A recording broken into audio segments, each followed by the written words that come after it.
Nos llega este vehículo, un Honda Civic 1.8.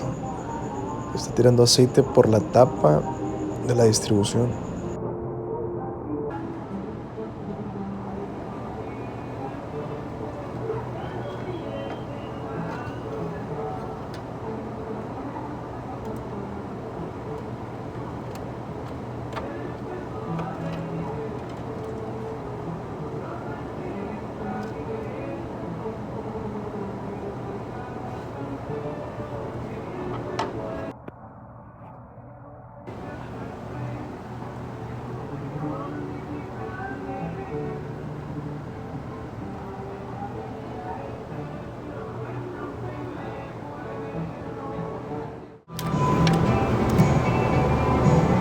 Muchos se la pasan quejándose de los ingenieros de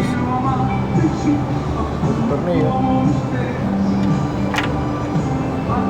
pero en este motor Honda de perdida acomodaron las líneas de una manera en la que el Rush pudiera pasar por aquí abajito.